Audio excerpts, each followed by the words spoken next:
मित्रांनो, ढेंगरी सरांचं कार्यकाळ आपल्या संस्थेमध्ये शेवटच्या काळामध्ये गेलेला आहे आणि त्यांचा ट्रेड म्हणजे पेंटर अतिशय महत्त्वाचा असा ट्रेड आहे. आणि खरं म्हणजे त्यांना फार कमी कालावधी आपल्या संस्थेमध्ये मिळाला.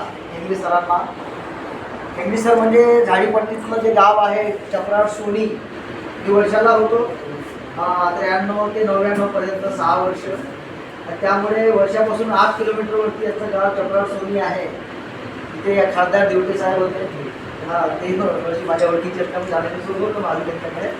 तर खरं म्हणजे चपराळ सोनी हा भाग झाडीचा भाग आहे, तांदळाचा भाग आहे, झाडीपट्टी नाटकाचा भाग आहे. त्यामुळे झाडीपट्टीची बोली, झाडी बोली ही त्यांच्या मुखात नेहमी येतात. काय चाललं का, कसं वाटतंच का, अशा प्रकारची बोली त्यांच्या मुखामध्ये झाडीची बोली दिसून येते, लक्षात येते. असं हे व्यक्तिमत्व सर्वांना मन मिळावं, सर्वांशी असलेलं व्यक्तिमत्व ढेंगरी सर. आता ते वर्षा देसाईंना स्थायिक होते आहे. वर्षा देसाईंनी ही तांदळाची बाजारपेठ आहे, नाटकांची बाजारपेठ आहे, महत्त्वाचं शहर आहे. इथे भाजीपाला स्वस्त मिळतो आणि बंगाली गावं लागलेली आहे जवळपास सगळे. तर सरांचा कार्यकाळ गडचिरोली जिल्ह्यामध्ये धानेला झाला दिलेला आहे. कोरचीला ते होते. कोरची हे आजचे दुर्गम भागात, नक्षलग्रस्त भागामध्ये कोरची आयडिया होती, त्या ठिकाणी सुद्धा त्यांनी सेवा दिलेली आहे.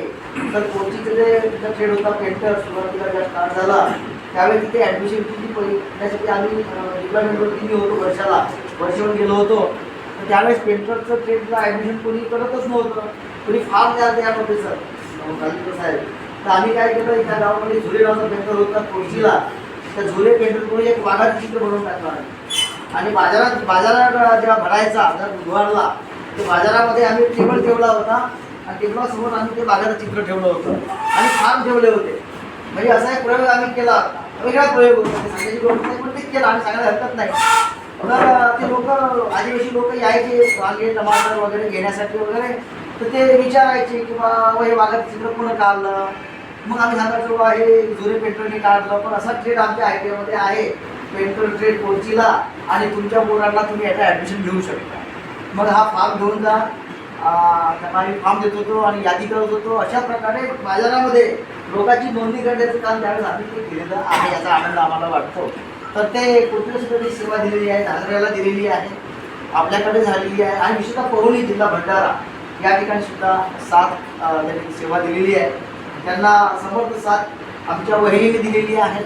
खरं म्हणजे घरच्या मंडळीचं साथ असणं गरजेचं असते, तेव्हा आपण चांगल्या प्रकारे सेवा देऊ शकतो संस्थेमध्ये. तर ढेंगरी सरांनी सुद्धा चांगलं काम आपल्या कार्यकाळामध्ये केलेलं आहे.